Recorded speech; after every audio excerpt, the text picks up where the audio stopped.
اللہ الرحمن الرحیم و تزویج العبد والامت، اور غلام اور باندی کی شادی کرانا بغیر اذن مولا ہوا، ان کے مولا کی اجازت کے بغیر موقوف ہوتی ہے۔ فإن اجازہ المولا، پس اگر اس کی اجازت دے دے مالک، جازا تو جائز ہے، وإن ردہ بطلا، اور اگر وہ اس کو رد کر دے تو باطل ہو جاتا ہے۔ غلام اور باندی اگر اپنے مالک کی اجازت کے بغیر شادی کرتے ہیں تو یہ شادی موقوف ہوتی ہے۔ مالک اجازت دے تو شادی نافذ ہو جاتی ہے، اگر مالک رد کر دے تو یہ شادی باطل ہو جاتی ہے۔ غلام اور باندی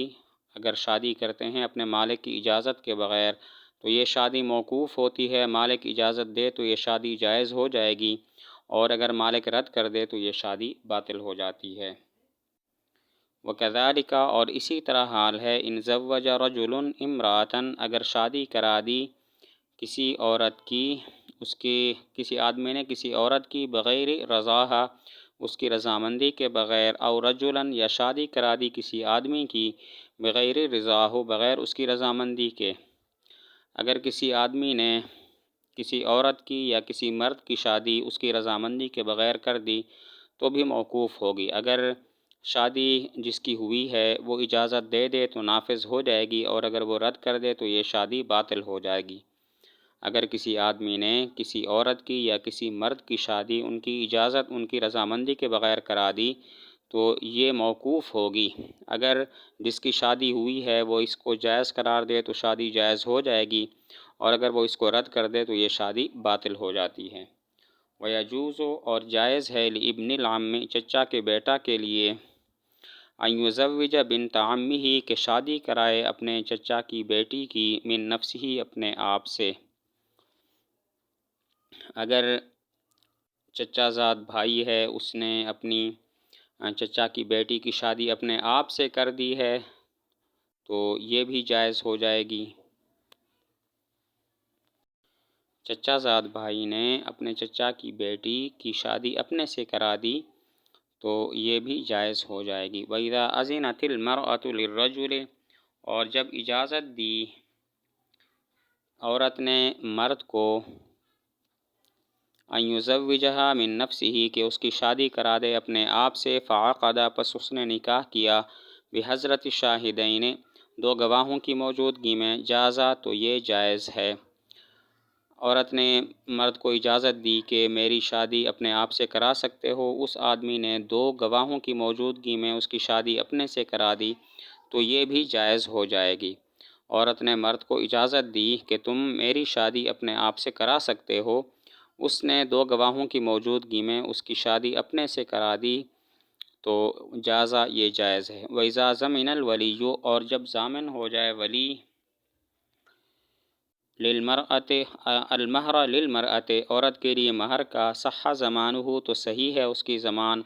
وللمرأۃ، اور عورت کے لیے ہوگا الخیار، خیار، فی مطالبۃ زوجہا، اپنے شوہر سے مطالبہ کرنے میں، او ولیہا، یا اپنے ولی سے مطالبہ کرنے میں۔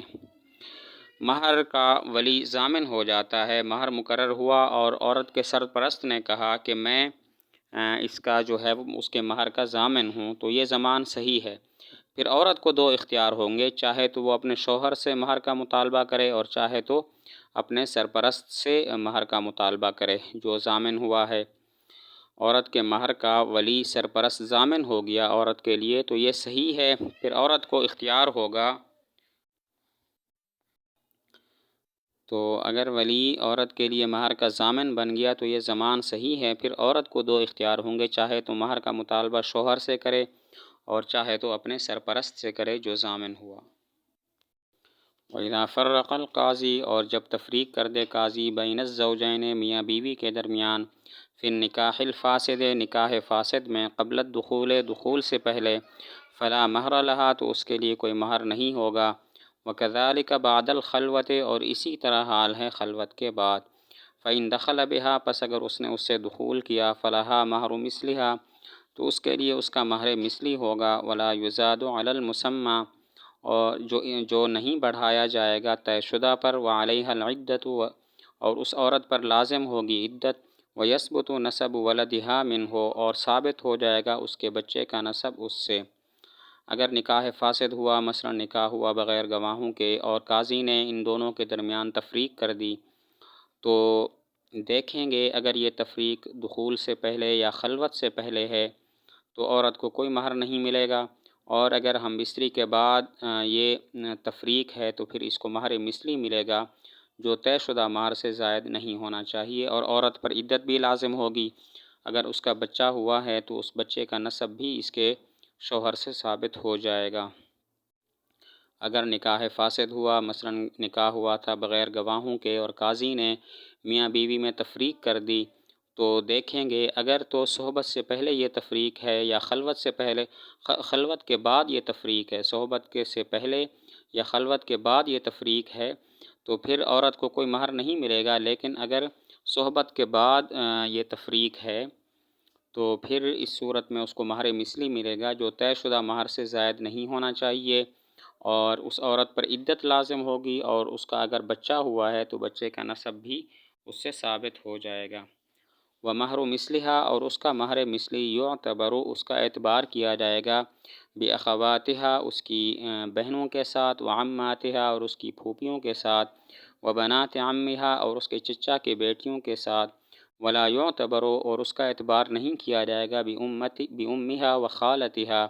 اس کی ماں اور اس کی خالہ کے ساتھ، اذا لم تکونا من قبیلتہا، جبکہ وہ دونوں اس کے خاندان سے نہ ہوں۔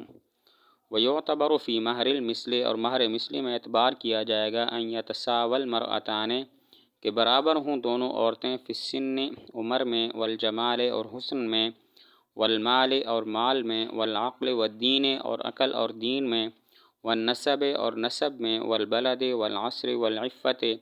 اور شہر میں اور زمانے میں اور پاک دامنی میں۔ مہر مثلی میں، عورت کے مہر مثلی میں اعتبار اس کے باپ کے خاندان کا ہوگا، اس کے ماں کے خاندان کا اعتبار نہیں ہوگا، چنانچہ اس کی بہنیں اور اس کی پھوپھیوں کے مہر کا اعتبار کیا جائے گا، اس کے چچا کی بیٹیوں کے مہر کا اعتبار کیا جائے گا، اس کی ماں اور اس کی خالہ اگر وہ اس کے خاندان سے نہیں ہیں، یعنی اس کے باپ کے خاندان سے نہیں ہیں، تو ان کا اعتبار نہیں کیا جائے گا۔ مہر مثلی میں اعتبار باپ کے خاندان کا ہوگا، باپ کے خاندان کی عورتوں کا ہوگا، ماں کے خاندان کی عورتوں کا نہیں ہوگا،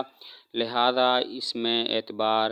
اس کی بہنوں کے مہر کا، اس کی پھوپھیوں اور چچا کی بیٹیوں کی مہر کا اعتبار ہوگا، باقی اس کی ماں اور اس کی خالہ کے مہر کا اعتبار نہیں ہوگا اگر وہ اس کے باپ کے خاندان سے نہیں ہیں۔ ویعتبر،